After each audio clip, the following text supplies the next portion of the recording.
My friends at Easy Cater are workplace catering pros, helping you find food for everything from daily employee meals to staff meetings and special events.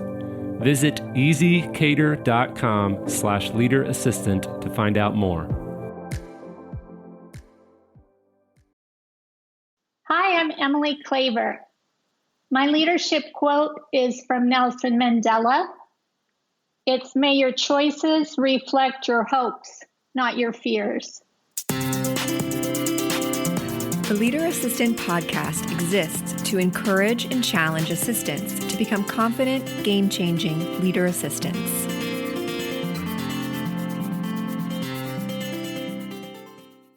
Hey friends, thanks for tuning in. Check out the show notes at leaderassistant.com/121, as this is episode 121 of the Leader Assistant podcast. It's your host, Jeremy Burrows, and I just wanted to encourage you to check out our membership at leaderassistant.com/membership for ongoing training, support, and community. All right, I hope you enjoy this interview. Hey friends, thanks for tuning in to the Leader Assistant podcast. It's your host, Jeremy Burrows, and today I'm speaking with Emily Claver. Emily is the personal and executive assistant to Brooke Castillo at the Life Coach School. Emily, how's it going? I'm great, Jeremy. Thanks for having me on. What part of the world are you in? I'm in the D.C. area right now, outside Washington, D.C. in Maryland. Great. And you are from Kansas City, though. Is that correct? Yeah, I'm originally from Kansas City and lived in 10 states, most of my time in KC. Awesome. Well, I'm very excited because I'm 99.9% sure you are my first podcast guest who is also from Kansas City, which is my hometown. So welcome. Thank you, hometown boy. Yes, KC represent. All right, well, let's jump in, and why don't you tell us about the beginning of your career, and we'll just kind of work our way back to the present day. Sure. Well, I'm 52 this year, and I've been doing executive assistant work since I was 18. So starting back in the late 1980s, I started in commercial real estate as a nighttime receptionist, making $7.50 an hour, working part-time for a vice president in real estate. And then it's just kind of gone from there. Probably the first half of my career, I worked in real estate, all different kinds of real estate. Then I went into telecom. I worked for Sprint when it was a big, giant telecom organization. And then it became Sprint PCS, and I helped launch the first wireless network for Sprint. And then then I went to the Chiefs for 8 years. I worked leading the football operations with the CEO and general manager, and then for 8 years at the Chiefs, which was phenomenal experience for me. And then I went into advertising for 4 years, working with 2 C-level guys who run a mid-level agency in Kansas City. And then most recently, I'm on my 3rd year now, starting my 3rd year with Brooke, helping her run her life and the Life Coach School. Amazing. Thanks for sharing. So what is the Life Coach School? Sure. So Brooke is an entrepreneur, female entrepreneur, who was a life coach herself, a weight loss coach, when she started her business about 14 years ago. And she was very successful as a solopreneur. She got to about the $300,000 a year level, but had a full schedule and didn't know how to grow her business beyond that to continue to serve more clients and make more money. And so she and her husband at the time formed the Life Coach School, and they use all of Brooke's tools that she designed and practiced using. So it's basically now today it's become a completely online live training that's a certification that classes of people go through to use all of Brooke's tools and be trained at the highest level in, the skills that it takes to be a successful coach, life coach. So that's half of our business today is the certification program. The other half of our business is called Self-Coaching Scholars, which is like a program, a self-help encyclopedia, university online, live courses, live coaches. It's a monthly subscription-based program that we have about almost 4,000 people in that today. And our revenue for this year, we're on target for 50 million. So it's been quite a growth trajectory, which is amazing. So she has one of the highest rated self-help podcasts in iTunes. It's called The Life Coach School. And that is how I originally found her, was on my commute to downtown Kansas City every day when I worked at the ad agency. I found that for my 45-minute drive each way. And I fell in love with her frank, direct, no-nonsense way and the simplicity with which she teaches like real truths, real truths about how life works. So how did you go from listening to her podcast to now being her personal and executive assistant? That path, it's an amazing story. So I listened and decided, then I started consuming like the back podcasts. And then at the time, I was in the middle of working on trying to convince my two bosses that I should be making more than $70,000 a year for what I did for them. And so much of my time was spent making case studies, and I was like obsessed with, I was going to teach these people how I had contributed to their growth. And I didn't understand why my position would be capped at a number that made no sense to me logically. So part of what Brooke teaches is about how you get to decide what you're worth, and you go for what what you're worth, and you don't let other people outside of you decide what you're worth. So that kind of thinking was very appealing to me at the time. Ultimately, I decided whatever Brooke invited me to go do, I was going to go attend. So she did a live in-person event in California, Northern California. And I convinced my husband at the time that I should spend that money to go to that, because I was also interested in maybe I would become a certified coach. Like maybe that's why I'm so attracted to her stuff. Maybe that's what I'm really supposed to go do instead of keep taking care of these, of the people I was working for. So I went to her live in-person event. I introduced myself. I told her I was going to be $1 million coach someday. My confidence is really crazy. So she didn't remember me at all from any of that. But I did go study her operations at the event. It was fascinating to me that someone with her presence would have such a poorly run event. It kind of surprised me. And I felt compelled, it was like whatever she offered, I was going to go do. So I ended up cashing out my 401k from Sprint to pay for certification, still believing at the time that I just was going to launch my own coaching practice, right? Which I did. So at the time I became certified, my father-in-law passed away.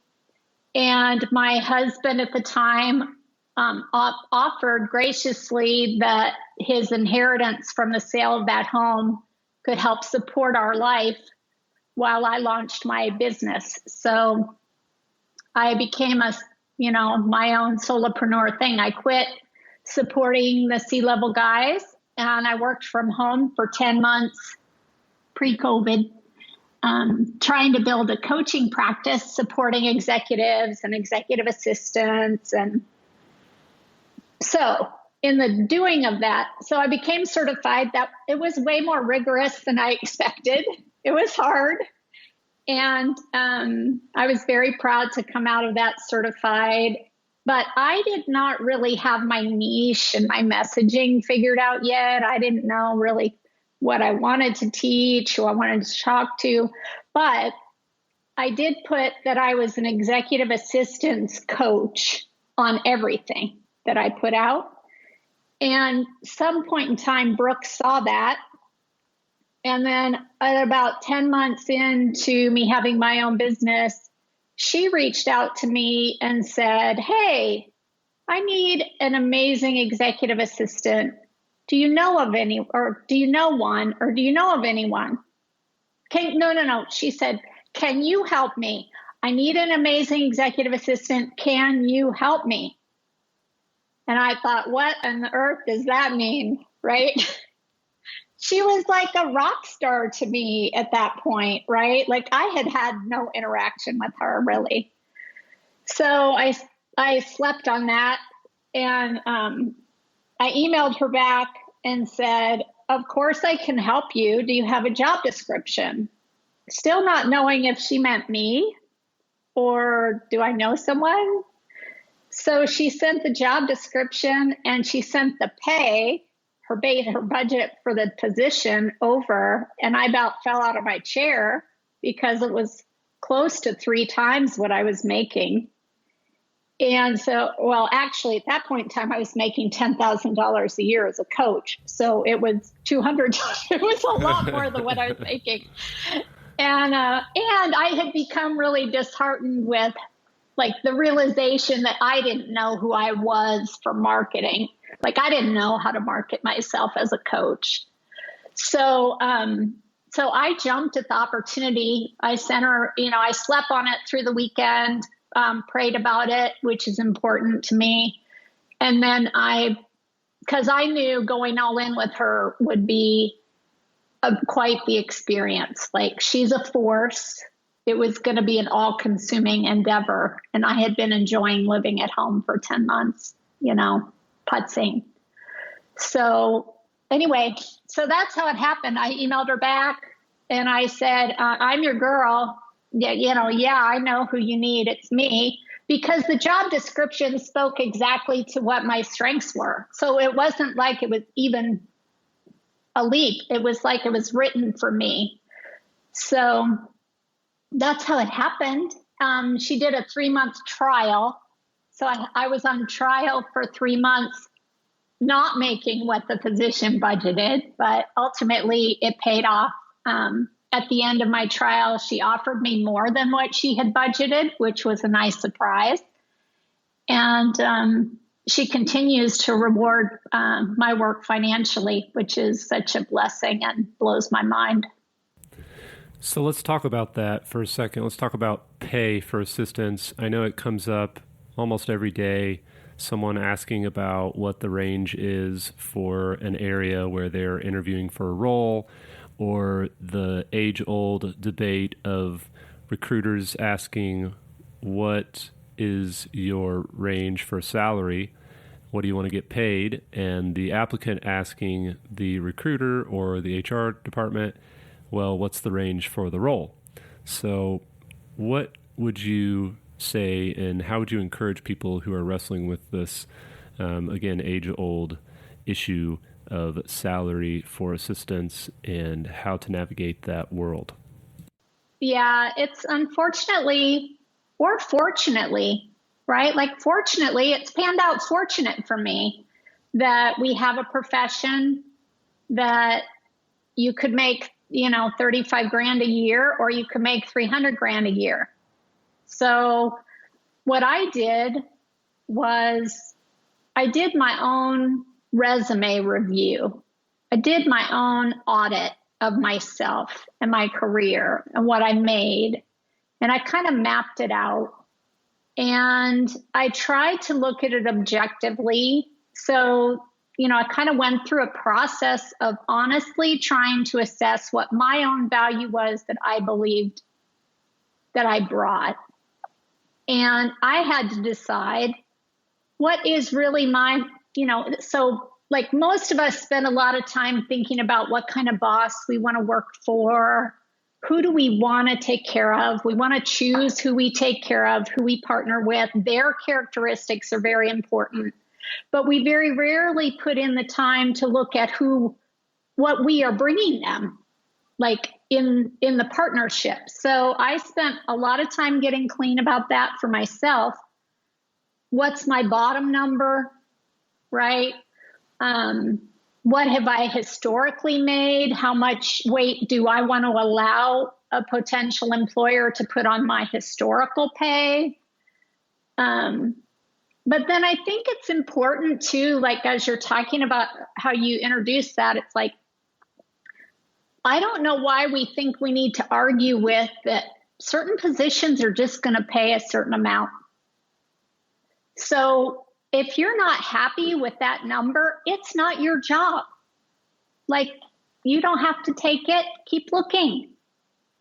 If you're desperate and you make a choice out of desperation, that's probably not going to pan out for you long run, right? Unfortunately, because you'll come into it needy and wanting and feeling like you're not being validated by them right out of the gate.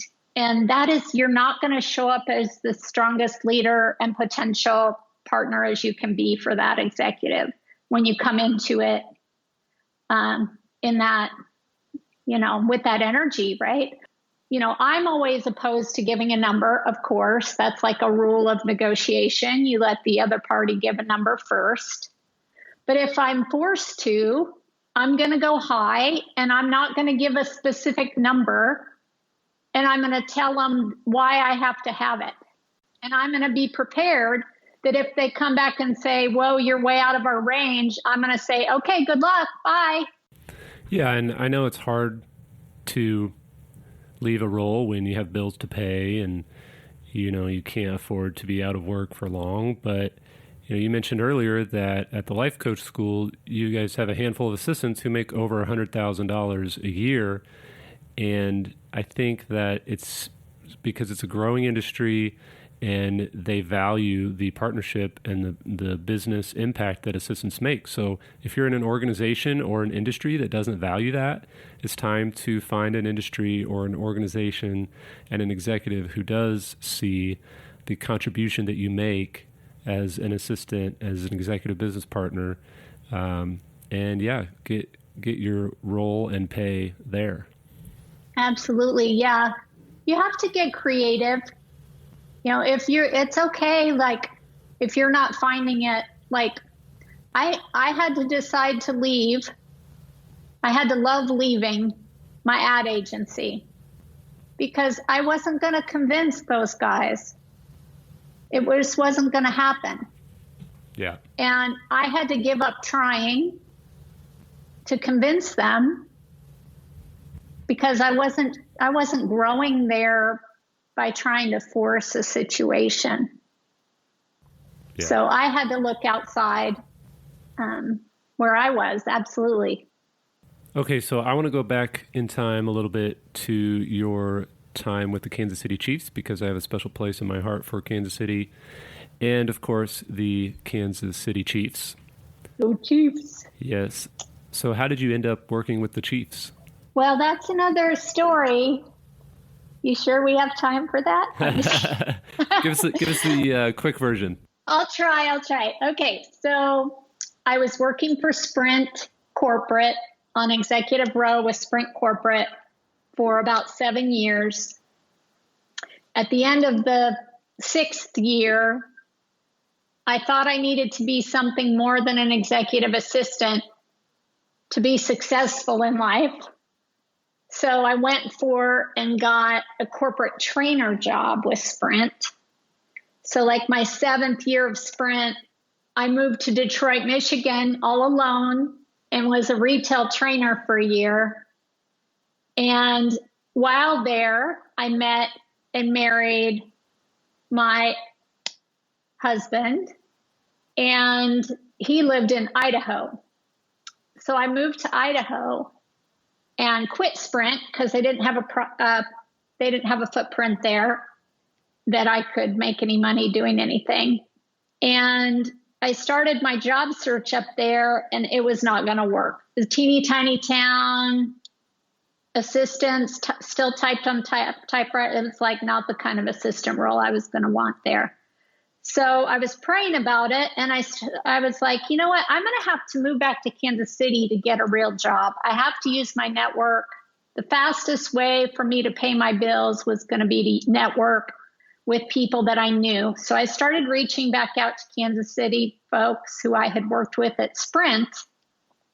I supported the head of sponsorships and brand management from Sprint during my time there. And so he was friends with the guys at the Chiefs, and I let him know I'm going to move back to KC. I just want to put a feeler out. And then about a week later, I was moving back to Kansas City because I just knew I had to get back. It's like, if I'm going to get a job, I have to be in KC. I have to be ready to interview. I need to meet people. I need to talk to people. On my drive from Idaho to Kansas City, I got a phone call from Sprint, my connection at Sprint, saying, Carl Peterson's looking for a new assistant. Would you want to interview tomorrow? I said, yeah, I'll be there. So I came in and interviewed. I didn't even have a suit because I'd been like in a Sprint uniform for a year. So it was crazy. But I went in and interviewed out. And then I found out later that he just gave the interview to me out of courtesy for the relationship with Sprint. I was really like a late candidate who was thrown in the mix, and they already had it narrowed down. And it just, Jeremy, by God's grace, I got that job. It just happened. Like the timing was what the timing was. And yeah. What do you think it was that you did or said in the interview process that pushed you over those candidates that they had already narrowed it down to? I had nothing to lose. Like for me, I didn't have a lot. It wasn't like I had my eye on that job and I went after that job, and I was really, I went into it very much like, this is exciting. Let's see whether I like them. Let's see what this is really like. What is this about? What's the office of the Chiefs look like? How can I help here? My energy was much more in that vein than scarcity or fear or obsession. Like I was very open. And the important part about me being that way was that allowed me to really show who I am, what type of a genuine interaction I'm going to have with my executive when I show up every day. I didn't go in there and try to tell them what I thought they wanted to hear. I went in there and said, here's my resume. I appreciate I've been recommended. Tell me what you need in this role. I'll tell you if I think I want to do it. And it was a great conversation. And then I left that interview. I felt pretty good about it. I liked the guy who interviewed me. And then I got called back. And here's the thing I did when I got called back that blew them away. So the deal was, the guy I was going to be supporting, Carl Peterson, it was summertime. Carl was in France. Carl wasn't going to be there in person to interview me. Carl wasn't going to be there in person to onboard me. There wasn't anyone already in the role who could train me. Everything was a mess in that position. So what I did was I came to my second interview with my 3-week ramp-up plan for how I was going to onboard myself before Carl got back in town and before the season would start. And I had it, I had it all on paper, and I brought it to the second interview, and I said, I'd like to go over this with you to see what I'm missing. And the rest is history. Yeah. And then Carl hated me, by the way. Let's just say it wasn't a dream position by any means in the beginning. That's funny. So how did you work through that? I outlasted him as hell. I outlasted him. That's funny. Love it. So the two things I noticed is, one, you detached your worth from your work in the sense of, if you didn't get this job, you would not have been devastated, and you didn't kind of put all your hopes and dreams into this one job. And the second thing is, you really, going into that second interview, you acted as though you had gotten the job and you're ready to start, and you came with a plan, and you didn't wait around and hope that they would tell you what the job was going to take or require, but you came with a plan and you said, hey, look, this is what I'm going to do. Did I miss anything? And so that initiative showed that you weren't going to just sit around and wait for them to tell you what to do. Yeah, I recognized that the guy that I was meeting with, he had a problem. He's trying to hire for this guy who's in France, and all my thinking is about how to solve the current problems. What can I bring that solves problems for people? And then I just go do it. I'm not asking for permission. I'm going to bring them the solution. So it was a great way for me to demonstrate that for him. And it worked, it worked. And back to the worth thing. I think that's over the course of my career, I wasted so many years trying to using what my boss thought about my performance, what HR thought about my performance, what my coworkers thought about my work, what my pay meant about my work and my worth. I had them very confused what my value was. And it took time. I was slow to learn about that. And my mind wanted to tell me, my mind wants to be very confused still at times about what my value is to my boss. I want to assign $1 per hour number still, but that has nothing to do with it. So I'm still learning. I still do daily work on my own mindset. I use the tools I got certified in on myself for my own leadership mindset, my own value, my own worth.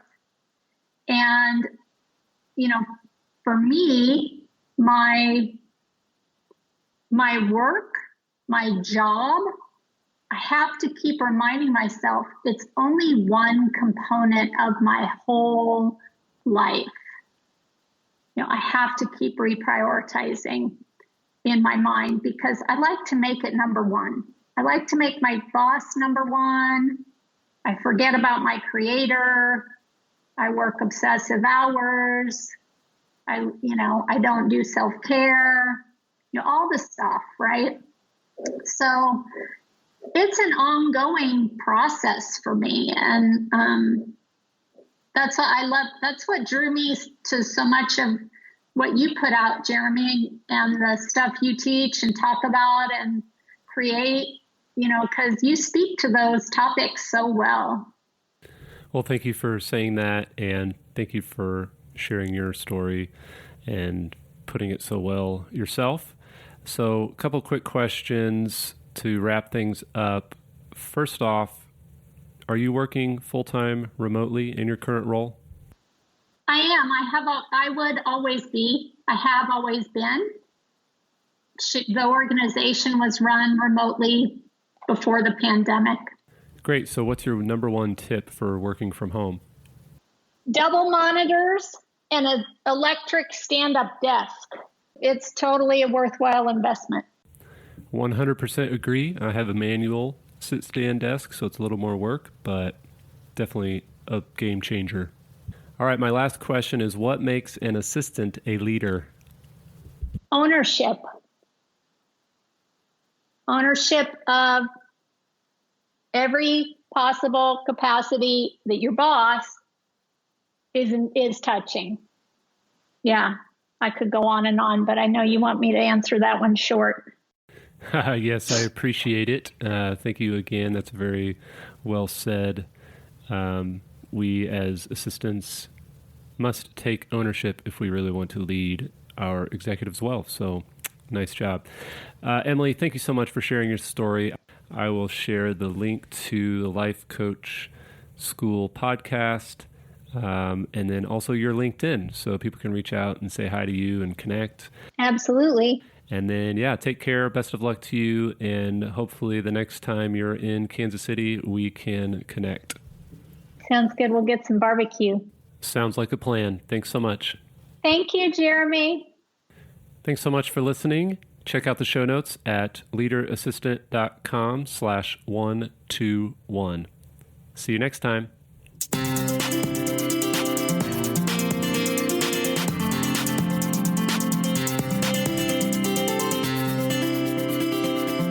Please review on Apple Podcasts. GoBulls.com